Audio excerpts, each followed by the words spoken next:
Hello everyone, my name is Nur Anissa Octavia, MNPM 224110449. Nah, di mata kuliah Manajemen Penjualan dan Kewiraniagaan itu terdapat yang namanya komunikasi bisnis. Nah, apa sih peran komunikasi bisnis itu dalam meningkatkan kinerja penjualan? Nah, komunikasi bisnis memiliki peran yang sangat penting dalam meningkatkan kinerja penjualan karena menjadi jembatan antara perusahaan dan pelanggan. Komunikasi yang efektif membantu membangun hubungan yang baik, meningkatkan kepercayaan pelanggan, dan memperkuat citra merek yang pada akhirnya berdampak positif pada peningkatan penjualan. Nah, selanjutnya kira-kira komunikasi bisnis itu dapat membangun apa saja sih? Nah, yang pertama ada membangun hubungan dengan pelanggan. Nah, komunikasi yang terbuka dan efektif membantu tenaga penjual memahami kebutuhan dan keinginan pelanggan. Dengan begitu, penawaran produk atau jasa bisa disesuaikan secara lebih personal. Nah, selanjutnya yang kedua ada menyampaikan informasi produk secara jelas. Nah, ketika kita mendengarkan atau berkomunikasi dengan baik, jadi kita akan menyampaikan mempromosikan produk itu secara jelas gitu, yaitu penjualan harus mampu menyampaikan keunggulan dan manfaat produk dengan bahasa yang mudah dipahami, informasi yang jelas dan relevan membuat pelanggan lebih yakin untuk membeli. Nah, ketika ada pelanggan, kalau komunikasi kita buruk, komunikasi kita nggak sesuai gitu, itu nggak akan efektif untuk penjualan di perusahaan atau jasa atau itu kita bisnis yang kita jalani. Nah, jadi ketika kita komunikasi kita baik terhadap konsumen, mendengarkan apa kata konsumen, apa yang diinginkan konsumen, nah disitulah penjualan kita akan meningkat.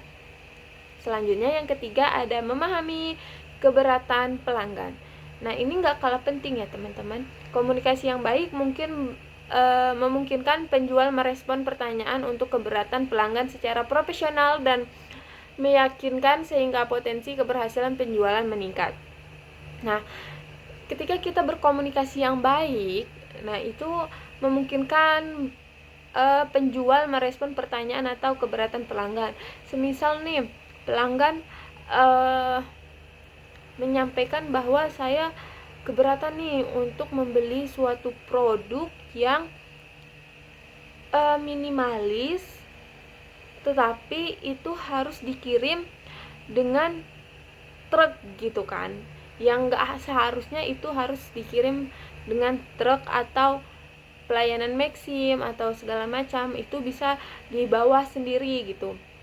Nah, itu kan seharusnya kalau komunikasi kita baik, kita pasti akan mendengarkan apa keluhan dari pelanggan kita. Nah, yang keempat ada membangun loyalitas dan kepuasan.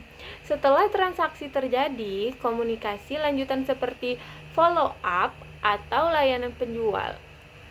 Layanan purna jual dapat meningkatkan kepuasan dan loyalitas pelanggan. Nah, jadi komunikasi yang baik itu juga membantu meningkatkan kepuasan dan loyalitas pelanggan. Selanjutnya ada contoh pemaparan komunikasi yang efektif, yaitu misalnya seseorang tenaga penjual mobil melakukan pendekatan kepada calon pelanggan dengan cara berikut. Yang pertama ada cara mendengarkan aktif. Mendengarkan aktif yaitu mendengarkan dengan sesama saat pelanggan menjelaskan kebutuhan mereka. Misalnya butuh mobil irit, bensin, dan cocok untuk keluarga. Nah, ketika komunikasi kita bagus, seperti yang saya bilang tadi, pasti kita akan mendengarkan apa itu keluhan pelanggan dan apa itu kemauan pelanggan. Nah, kita harus mendengarkan nih, pelanggan mau model yang seperti apa, yang hemat bensin kah, atau yang muat banyak orang kah, atau untuk keperluan apa. Nah, seperti itu ya. menyampaikan solusi. Yang kedua ada menyampaikan solusi. Penjual menjelaskan bahwa model yang ini memiliki fitur hemat bahan bakar, ruang lebih luas, dan sistem keselamatan lengkap. Nah, kita juga harus menjelaskan nih kepada pelanggan kita bahwasanya ketika pelanggan kita memilih mobil yang ingin digunakannya yang luas gitu karena keluarganya banyak. Jadi kita harus merespon nih, oh mobil ini nih yang cocok untuk bapak atau ibu, seperti itu, untuk konsumen kita gitu kan. Nah, yang ketiga ada membangun kepercayaan, menyertakan testimoni pelanggan lain atau data uji keselamatan untuk mendukung klaimnya. Nah, membangun kepercayaan itu kepada konsumen itu bisa menggunakan testimoni pelanggan. Nah, testimoni pelanggan itu kita dapat dari mana sih? Kira-kira dari komunikasi yang bagus. Nah, ketika kita komunikasi yang bagus, pasti pelanggan itu akan tertarik nih, dan pasti testimoni dari pelanggan-pelanggan itu bakal bagus-bagus seperti itu.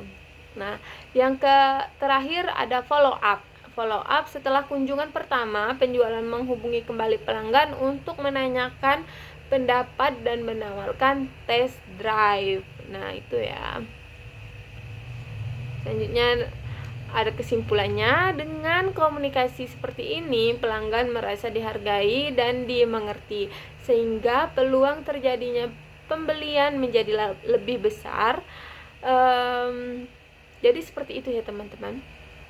Dari yang saya jelaskan di atas tadi, itu bakal membuat penjualan kita lebih meningkat. Mungkin itu saja, saya akhiri. Wassalamualaikum warahmatullahi wabarakatuh. Bye bye.